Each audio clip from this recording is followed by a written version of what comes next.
जो भी बिहार बोर्ड कक्षा 8 के बच्चे हैं, उनके लिए ये वीडियो है। उनका आज सोशल साइंस में ज्योग्राफी नामक एक सब्जेक्ट है, भूगोल जिसे कहते हैं, है ना। उसी के बारे में जो प्रथम चैप्टर है, प्रथम अध्याय है संसाधन नाम का।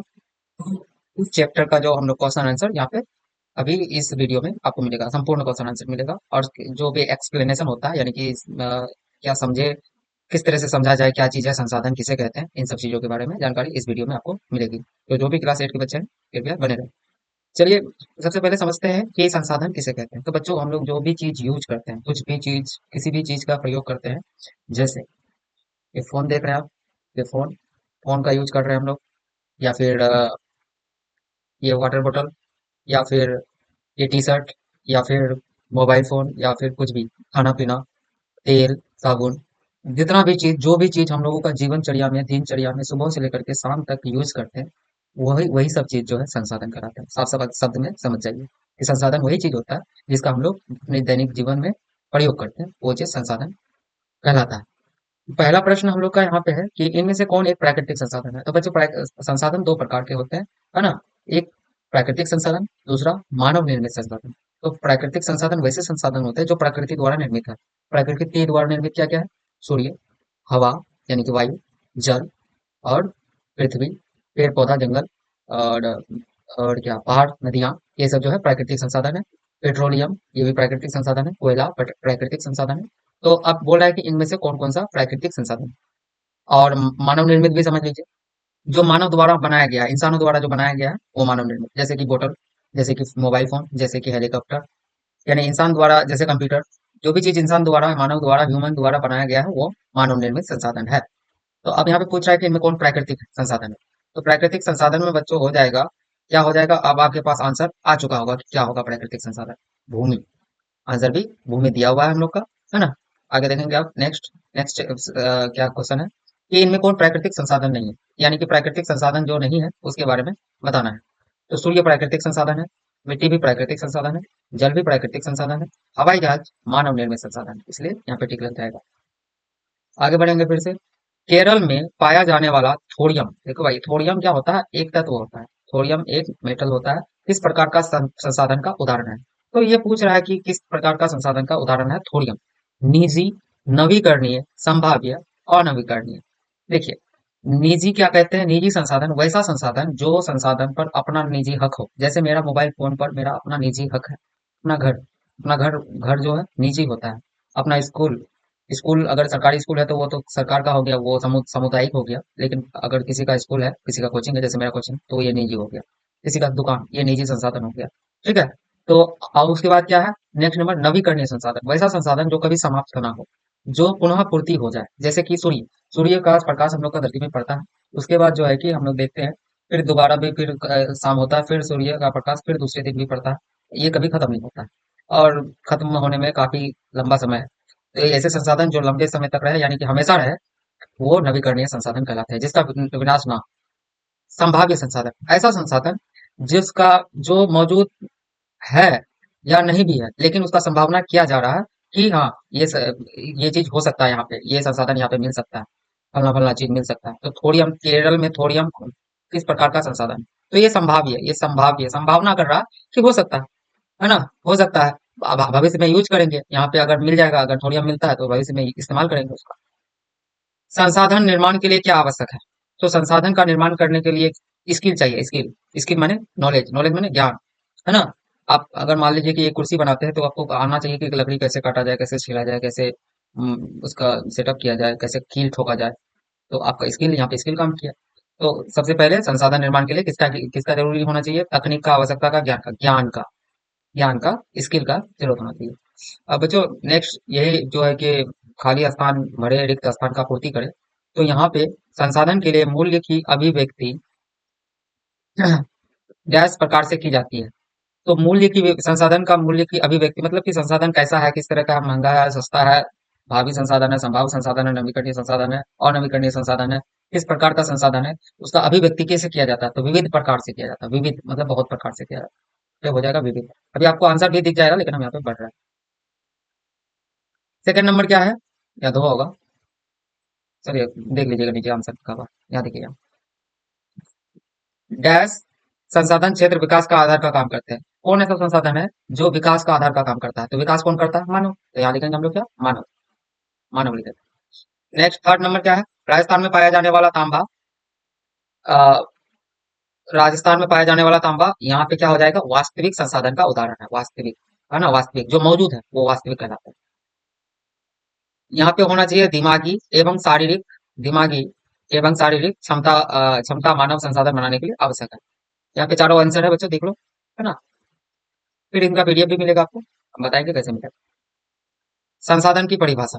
अभी हम लोग शुरू में ही बात कर लिए थे कि संसाधन किसे कहते हैं। जो चीज हमारे काम आती है, जिनसे हमें फायदा होता है, उन्हें संसाधन कहते हैं। ये प्राकृतिक संसाधन, मानव निर्मित संसाधन या सांस्कृतिक हो सकते हैं, जैसे जल, पेड़, मिट्टी, मशीनें, मानव श्रम इत्यादि। ठीक है, ये संसाधन का परिभाषा। संसाधन का वर्गीकरण किया गया है। तो संसाधन का वर्गीकरण तीन भागों में किया गया। तीन कितने भागों में? एक प्राकृतिक संसाधन, दूसरा हो जाएगा मानव संसाधन, और तीसरा हो जाएगा मानव निर्मित संसाधन। मानव अपने आप में भी संसाधन है, तो मानव संसाधन कैसे हुआ? तो मानव जैसे टीचर है, टीचर क्या करता है? अपना खुद, वो खुद प्रोडक्ट है। टीचर खुद अपने आप में प्रोडक्ट है, अपना ज्ञान को बेचता है। डॉक्टर भी खुद अपने आप में प्रोडक्ट है, वो भी अपना ज्ञान को बेचता है। तो ये मानव भी अपने आप में संसाधन है।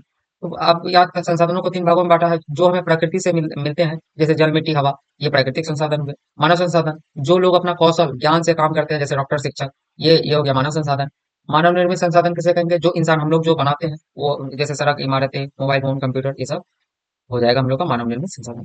थर्ड नंबर में आते हैं, प्रश्न क्या है कि प्राकृतिक संसाधन का संरक्षण क्यों जरूरी है? संरक्षण मतलब बचाना क्यों जरूरी है? प्राकृतिक संसाधन जो भी है वो बचाना क्यों जरूरी है? तो देखिए, बात यह है कि अगर एक डिब्बा चीनी है आपके पास, और आप उसको एक एक चम्मच करके रोज खाते हैं, तो कोई ना कोई दिन ऐसा आएगा कि वो चीनी खत्म हो जाएगा, करेक्ट?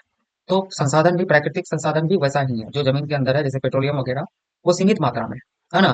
तो इतना सीमित मात्रा में है कि अगर हम लोग एकदम से ज्यादा यूज करने लगे तो जल्दी खत्म हो जाएगा, और धीरे धीरे यूज करने लगे तो हम लोग का आने वाला पीढ़ी, यानी कि हम लोग का जो नेक्स्ट जनरेशन होगा, हम लोगों का जो नेक्स्ट पीढ़ी होगा, वो लोग भी यूज कर पाएगा। इसलिए जो है कि संसाधनों का संरक्षण जरूरी है। देखिए, प्राकृतिक संसाधन सीमित मात्रा में है और बिना देखभाल के खत्म हो सकते हैं। अगर इनका हम सही इस्तेमाल नहीं करेंगे तो भविष्य में हमें मुश्किलें होगी। इसलिए जल बचाना, पेड़ लगाना, ईंधन का सही उपयोग जरूरी है। ये आंसर हो जाएगा। थर्ड, फोर्थ नंबर देखते हैं, नवीकरणीय संसाधन किसे कहते हैं? तो वैसा संसाधन जो खुद को फिर से बना सकते हैं, है ना, पुनः पूर्ति कर सकते हैं। जैसे जैसे कि जल, जल पुनः पूर्ति योग्य संसाधन है। वो जो है कि हम लोग जल का यूज किए, फिर बारिश हुआ, फिर भर गया। उसी तरह ऐसे संसाधन को नवीकरणीय संसाधन कहते हैं। उदाहरण के लिए सूर्य की रोशनी, हवा, जल, जंगल आदि। जो संसाधन खुद खुद को फिर से बना सकते हैं या जिनका इस्तेमाल बार बार किया जा सकता है, उन्हें नवीकरणीय संसाधन कहते हैं। फिफ्थ नंबर में आते हैं, प्राकृतिक संसाधनों के वितरण में असमानता के कारण। तो वितरण में असमानता का कारण क्या है, ये पूछ रहा है कि सभी जगह एक जैसा जलवायु और भौगोलिक स्थिति नहीं होती है। कहने का सवाल क्या है कि बोल रहा है कि हर जगह प्राकृतिक संसाधन मौजूद क्यों नहीं है एक समान मात्रा में? जैसे कि झारखंड में कोयला मिल रहा है, दुबई में पेट्रोलियम मिल रहा है, तो हम लोग का बिहार में ये सब कोई किसी चीज का खादान क्यों नहीं है? इसका असमानता का कारण क्या है? तो जलवायु मेन फैक्टर है, जलवायु, है ना, और भौगोलिक स्थिति। हर जगह एक जैसा नहीं होता। दुबई गर्म जगह है, हम लोग का यहाँ पे नॉर्मल जगह है। किसी स्थान पर संसाधन ज्यादा होते हैं तो किसी जगह कम होते हैं। इंसानों द्वारा संसाधनों के इस्तेमाल का तरीका अलग अलग होता है। तकनीकी विकास और आर्थिक स्थिति भी संसाधनों के बंटवारे को प्रभावित करती है। अब यहाँ पे दीर्घोत्तरीय है आप लोगों का, दीर्घोत्तरीय। तो दीर्घोत्तरीय संसाधन की परिभाषा यहाँ पे हम लोग पहले भी पढ़ चुके थे कि जो चीजें हमारे काम आती है, जिनसे हमें फायदा होता है, उन्हें संसाधन कहते हैं। ये प्राकृतिक, मानव निर्मित या सांस्कृतिक हो सकते हैं। इन्हें तीन भागों में बांटे हैं, प्राकृतिक संसाधन, मानव संसाधन और मानव निर्मित संसाधन। फिर वही क्वेश्चन है, प्राकृतिक संसाधन का संरक्षण जरूरी क्यों है ना। और ये भी हम लोग अभी पढ़ लिए थे। और देखिए, नवीकरणीय ऊर्जा को अक्षय ऊर्जा कहते हैं, अक्षय। नवीकरणीय ऊर्जा को अक्षय कहते हैं, और अनवीकरणीय ऊर्जा को, जो जो जो संसाधन खत्म हो जाए, क्षय, क्षय मतलब विनाश, खत्म, है ना। यहाँ पे अक्षय नहीं, यहाँ पे क्षय होना चाहिए। ठीक है, यहाँ अक्षय, यहाँ नवीकरणीय में अक्षय होना चाहिए, यहाँ पे क्षय होना चाहिए। जो क्षय हो जाए वो अनवीकरणीय, और जो जो जो जिसका विनाश ना हो, है ना, वो नवीकरणीय हो। जो दोबारा अपने आप बन जाए वो नवीकरणीय, जो दोबारा नहीं बन पाए वो अनवीकरणीय। जैसे कि कोयला, कोयला एक बार हम लोग खत्म कर लेंगे तो वो फिर से अपने आप बनने में बहुत साल लग जाएगा, लाखों साल। पेट्रोलियम भी करोड़ों साल लग जाएगा। खनिज वगैरह फिर से बनने में बहुत टाइम लग जाएगा। लेकिन जो है कि सूर्य का रोशनी एक दिन खत्म हुआ, फिर दूसरा दिन मौजूद हो जाएगा। हवा हमेशा रहता है, मौजूद रहता है। ये सब नवीकरणीय संसाधन। संसाधन बनाए जाते हैं, उपयुक्त उदाहरणों के साथ स्पष्ट करें। तो संसाधन अपने आप नहीं बनता है, बल्कि इंसान अपनी बुद्धि और मेहनत से उन्हें उपयोगी बनाता है। उदाहरण के लिए, बहता पानी एक प्राकृतिक तत्व है, लेकिन जब हम उन्हें बांध बना करके बिजली में बदलते हैं तो ये संसाधन बन जाता है। लोगों का आयास एक साधारण खनिज है, लेकिन जब हम इसे मशीन में गलाकर मशीन या वाहन बनाते हैं तो ये संसाधन बन जाता है। इसलिए जो है कि संसाधन होते नहीं है, संसाधन बनाए जाते हैं। कोई भी चीज पहले से तो सब कुछ मौजूद था ही। हमारे जो पूर्वज है वो लोग जल्दी यूज नहीं कर पाए, लेकिन धीरे धीरे करके पूर्वज सभी डेवलप किए चीजों को। पहले भी ये सब चीज था, लेकिन आज हम लोग ज्यादा डेवलप हो गए। हम लोग का अपना बुद्धि से इन सब चीजों को मोबाइल फोन बनाया है, कंप्यूटर बनाया है, आज लाइव क्लास देख रहे हैं, यूट्यूब बनाया है। तो संसाधन तो पहले से पहले भी था, लेकिन यूज नहीं हो रहा था क्योंकि मानसिकता का कमी था, थोड़ा सा दिमाग कम डेवलप हुआ था। लेकिन अभी दिमाग ज्यादा डेवलप हुआ है, इस वजह से ये सब हम लोग बनाए हैं। तो संसाधन होते नहीं है, बनाए जाते हैं। ठीक है। लास्ट क्वेश्चन है बच्चों, संसाधन संरक्षण की आवश्यकता पर प्रकाश डालना चाहिए। तो संसाधन हम लोगों को बचाना चाहिए, ज्यादा से ज्यादा बचाना चाहिए, क्योंकि भविष्य में नहीं तो बहुत मुश्किलें बढ़ जाएगी। हमें जल बचाना चाहिए, है ना। और इसे दोबारा उपयोग करते रहना चाहिए। पेड़ काटने के बजाय पेड़ लगाना चाहिए। पेड़ लगाओ, कम से कम हर व्यक्ति को तो कम से कम जीवन में हर साल में एक पेड़ लगाना ही चाहिए। पेट्रोल डीजल कोयले का कम उपयोग करना चाहिए, है ना। छोटा छोटा दूर 1 किलोमीटर अगर जा रहे हैं तो गाड़ी से ना जा करके पैदल जाए। और संसाधनों का संरक्षण जरूरी है, ताकि हम लोग का नेक्स्ट पीढ़ी जो है वो जो है कि इस्तेमाल कर सके। तो ये चैप्टर आपका सॉल्यूशन कंप्लीट होता है क्लास 8 का।